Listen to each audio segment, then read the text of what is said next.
Hi guys! In today's video, I'm going to be adding too much of things into slime and I really hope that you enjoy it. So first up, we're going to be adding too many candles because this has been so requested and I actually love candle slime. It normally makes it really thick and really textured when you add in candle wax. So I decided to add in 3 candles into a really small amount of glue, probably about 6 ounces of glue. And as you can see here, the wax hardened immediately, became super lumpy, so I popped it back in the microwave and then I stirred it back up. And I found that this made a really weird effect. My glue went into globules almost, and then when I was adding the borax in, it was cooling it down on the top, so I had to stir it so much. And I was really disappointed because when I was stirring it, it just kind of formed a slime inside of the wax instead of mixing. So when the wax had cooled down, I decided to just go in with my hands and start kneading it in. And it did eventually mix, and when I left it, it became this really thick and doughy texture. I absolutely loved it.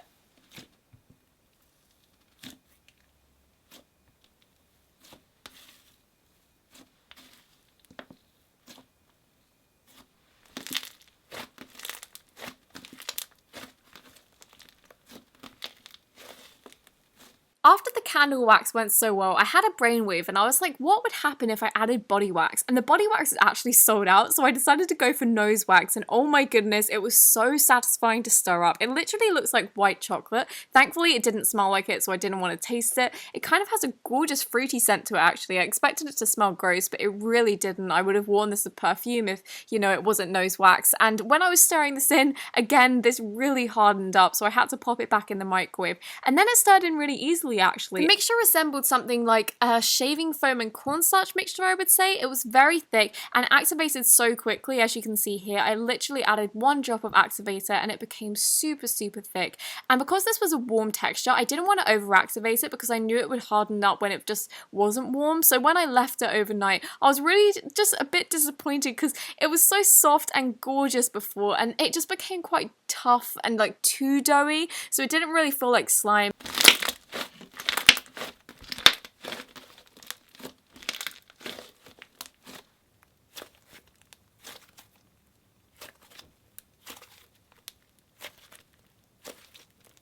Next up, we're going to be adding too much bath bomb into slime, and I've actually done this before, but with non-pre-made slime. So I wanted to see what would happen if I added it into a water slime, because obviously we have the water component, which is kind of what bath bombs are used for, and then we have slime. So I wanted to see what would happen with them in conjunction. And as you can see here, instantly bubbles as if we're in a bath. It's a slime bath, I guess. And the weird thing about this was that it was releasing liquid, but then it was making the slime tough. And as you can see here, it just comes out kind of watery on the bottom only, and then when I was putting it on top, it started to melt down. So naturally I just went in with some borax and tried to save it, and then when I did this, it just became so hard, but again was still releasing water. As you can see all around, it's just liquid, but then the slime itself was really tough. And I think this is because I think bath bombs contain bicarbonate of soda, which makes it bubble, and then that just hardens the slime, and for some reason it releases liquid.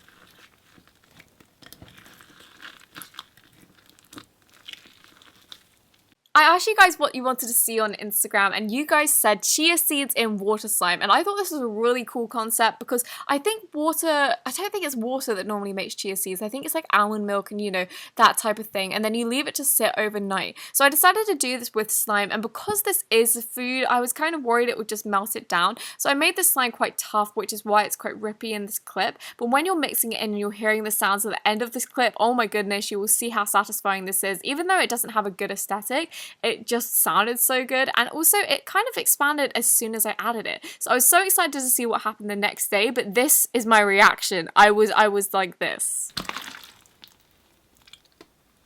Oh, that's its mold. Ugh, disgusting. I can't even touch that.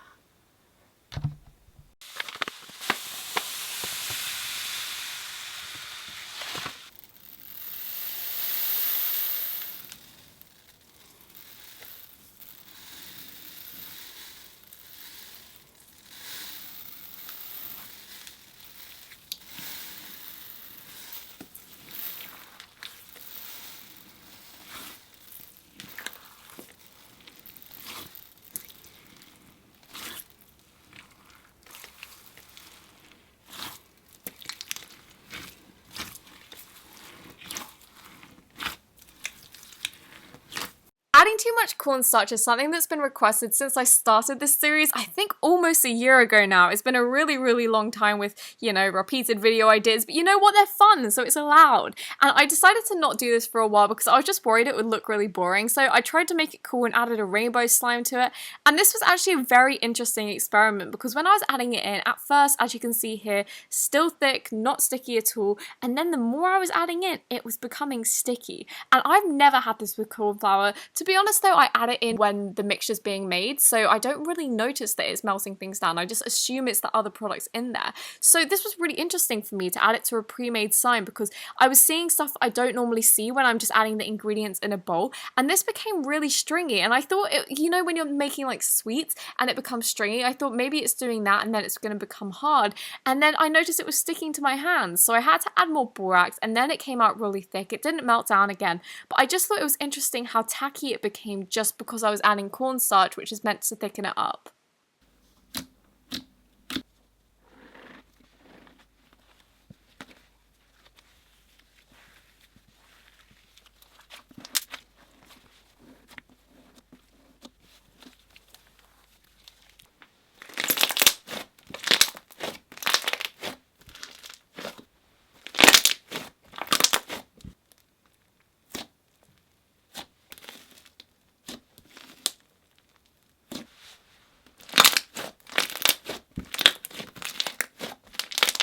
Another Instagram recommended trick was adding cetaphil into slime to make it thick, and I decided to go the extra mile and add the whole bottle just to see what would happen, and then I decided to add some cute little colours just to spice it up. And when I was adding this in, I did notice my mixture was just so watery, and I haven't cut any bits out because I just wanted you to see how long this took me to activate. I use a really strong activator, so normally I only have to add like 2 blobs and then it's fully activated, and for this I probably had to add about 6 before it even started to pull together, and I was really shocked at this because it was meant to make it thick, and I think the whole reason it didn't is because this contains glycerin, and I think when glycerin is added in a big quantity it just does this and makes it kind of jiggly and rippy, and it gave off a really weird residue as well. It was stretchy, but also, yeah, I just don't recommend this at all. I was really disappointed, but I'm sure it's great in small quantities. After that disaster, I decided to go for an absolute fail-safe one that was, fail-safe, is that the word? Fail-proof? I don't know. Adding rhinestones to clear slime, and this was just really cute. It was so fun to do. I love crunchy slime, so I really wanted to make one, but I ran out of rhinestones before I made it too much. But I had a genius plan. I was gonna fluff it up loads and then add it to a container and make the clear bit stay on the top and rise, and then the beads would fall to the bottom. And then I just took off the slime, so it was too much into slime.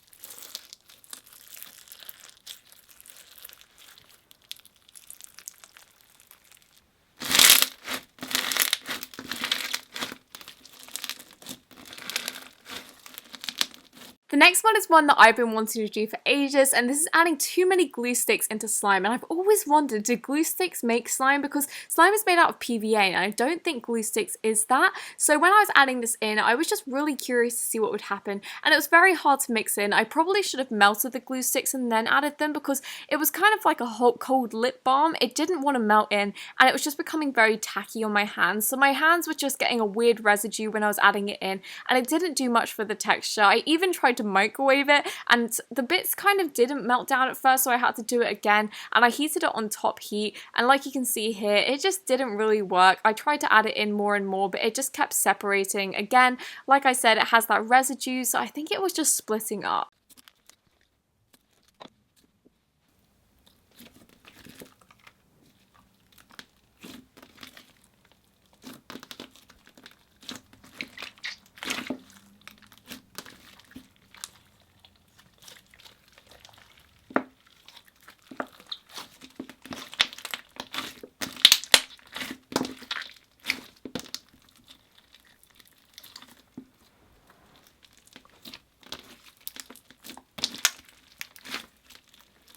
Thank you so much for watching this video. I really hope that you enjoyed it, and if you did, don't forget to give it a thumbs up, and I'll see you next week.